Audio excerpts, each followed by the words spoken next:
এই পর্বে আমরা যেটা করব, আমরা লেসন 2 টা হাতে কলমে করব। তো এখানে যেটা হবে সেটা হলো আমরা লেসন 1-এ যে এডিটিটা করেছিলাম, রাসবেরি পাই দিয়ে আমরা প্রোগ্রাম দিয়ে কন্ট্রোল করেছিলাম, সেই সেম সার্কিটের সাথে আমরা একটা বাটন, সুইচ বাটন আমরা অ্যাড করব, করে তারপর আমরা এই প্রোগ্রামটা রান করে দেখব কী অবস্থা। তো সেটার জন্য আমাদের যেগুলো লাগবে, অ্যাজ ইউজুয়াল কম্পোনেন্টস: রাসবেরি পাই, ব্রেডবোর্ড, একটা এলইডি, একটা বাটন, রেজিস্টার, 220 ohms, সেই সাথে একটা এক্সট্রা রেজিস্ট্যান্স আমাদের লাগবে, এটা এখানে লিস্ট করা নাই, সেটা আমি দেখাচ্ছি পরে সার্কিটে। সো যে বাটনটা ইউজ করব সেটা হলো এই ছোট্ট এই কম্পোনেন্টটা, তো এটা আমরা ইউজ করব। তো এটা ডিটেলস এখানে দেওয়া আছে এই সাইটটাতে। সো বেসিক্যালি স্কিমেটিক ডায়াগ্রামটা এরকম, রাইট? আমাদের কালকের এই সার্কিটের অংশটা এটা এরকমই আছে। তার সাথে আমার অ্যাডিশনে হলো আমি আমার যে জিপিআইও পোর্টটা আছে ওখানে আমি গ্রাউন্ড কানেকশন থেকে ট্যাপ করব, একটা বাটন দিব, দিয়ে আমি জিপিআইও 18 নাম্বার পিনের সাথে কানেক্টেড করব, এবং এর সাথে আমি একটা 10K রেজিস্ট্যান্স প্লাস 3.3 ভোল্টেজ আমি দিব। ওকে, তো হলে দেখা যাক অ্যাকচুয়াল সার্কিটটা ব্রেডবোর্ডের উপর কেমন হবে। তো এটা একটা অ্যাকচুয়াল সার্কিটের ডায়াগ্রাম এখানে দেওয়া আছে, তো আমরা এটা ফলো করে সার্কিটটা বিল্ড করব। অ্যাজ ইউজুয়াল আমরা আমাদের প্রোগ্রাম যেটা আছে, প্রোগ্রামটা আমরা পাইথন দিয়ে করছি। সো পাইথনের প্রোগ্রামের এইভাবে যাব আমরা, যে আমরা কোডটাকে এক্সিকিউট করব, কোডটাকে এক্সিকিউট করে তারপর আমরা দেখব এখানে কি হয়। তো ঠিক আছে, এখন তাহলে হাতে কলমে কাজটা করা যাক। তো এটা হলো লেসন 2 এর সার্কিট, আমি অলরেডি কানেক্টেড করেছি। তো এখন পিস বাই পিস দেখাই।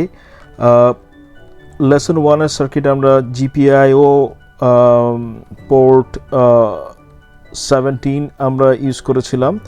আজকে আমরা জিপিআইও পোর্ট 18টাও ইউজ করব, এই পিনটা ইউজ করব। তো এখানে পিনের সাথে কানেক্টর দিয়েছি, এখানে দেখা যাচ্ছে। তো এই যে এখানে এর সাথে কানেক্ট করেছি আমি। আর এই সাথে কালকের সার্কিটের সাথে অ্যাডিশনাল যেটা যুক্ত হয়েছে সেটা হলো এই যে বেসিক্যালি দ্য পুশ বাটন, এটা একটা 10K রেজিস্ট্যান্স আর এইটা। তো এভাবে কানেকশনটা দিয়েছি। তো আর যেটা করতে হয়েছে আমাদের গ্রাউন্ডের কানেকশন নিয়েছে। এখানে যে গ্রাউন্ডের পিনের সাথে কানেক্ট করেছি একটা কেবল, এটা নিয়ে গেছি আমার ওই ব্রেডবোর্ডে। আমার এখানে রেড লাইন আর ব্লু লাইন আছে, রেড লাইনটা পজিটিভ আমরা দিচ্ছি, আর গ্রাউন্ড কানেকশন থাকবে ব্লু লাইনের উপরে। আবার এখান থেকে ট্যাপ করেছি আমি ব্লু লাইনটা। তো স্কিমেটিক ডায়াগ্রামটা ফলো করে এটা করা হয়েছে। তো এখন রাসবেরি পাইটা অন করে দেখি প্রোগ্রামটা এক্সিকিউট করে কি হয়। তো এখন আমরা যেটা করব, আমরা আমাদের কোডটাকে এক্সিকিউট করে দেখব। আমাদের এখানে সার্কিটটা সেট আপ করা আছে, আগে দেখিয়েছিলাম কী করে সার্কিটটা সেট আপ করেছি। তো এটা আমাদের কোড, পাইথন কোড। তো পাইথন কোডটাকে আমরা এখানে এক্সিকিউট করব। তো যেটা হবে, আমরা যখন বাটনটা প্রেস করব, এখানে যে বাটনটা আছে, এই বাটনটা যখন আমরা প্রেস করব তখন প্রোগ্রামটা এক্সিকিউট করবে। তো এলইডি অন হবে, আবার বাটন প্রেস করলে এলইডি অফ হবে, আবার বাটন প্রেস করলে অন হবে। তো এইভাবে কন্টিনিউ করবে টেল আমি যখন কন্ট্রোল-C দিয়ে আমি যখন না প্রোগ্রামটা থেকে ক্যান্সেল করব। ঠিক আছে? তো এইখানে এই যে কোডিংয়ের ডিটেলস আছে, তো এগুলো দেখে নেওয়া যাবে পরে। তো আপাতত হাতে কলমে করে দেখি কি হচ্ছে এখানে। ওকে, সো এখন আমি যেটা করব, আমি ভিএনসি দিয়ে আমার রাসবেরি পাইয়ের সাথে কানেক্টেড হচ্ছি। তো আমার কোড যে ফোল্ডারটা আছে সেই ফোল্ডারটা যাই।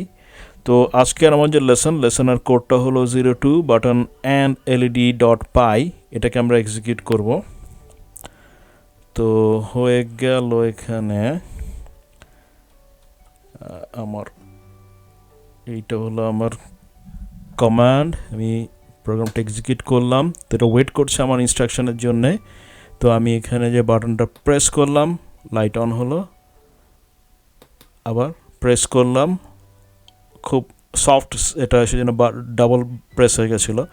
তো এখন অন হয়ে আছে, রাইট। আবার যখন আমি প্রেস করব অফ হয়ে গেল, এই যে অফ, ওকে। আবার প্রেস করছি অন, রাইট। আবার প্রেস করলাম, অফ হয়ে গেল। এখন আমি প্রোগ্রামটা যদি ক্যান্সেল করি, আমি কন্ট্রোল সি দিব, আমার প্রোগ্রামটা বন্ধ হয়ে গেল। তো এখন যদি আমি অন করি, অফ করি, কিছু আর হচ্ছে না। সো এনিওয়ে, সো এটা একটা ভালো একটা টিউটোরিয়াল ছিল। তো আশা করি আপনাদের ভালো লেগেছে। আবার নেক্সট লেসনে দেখা হবে।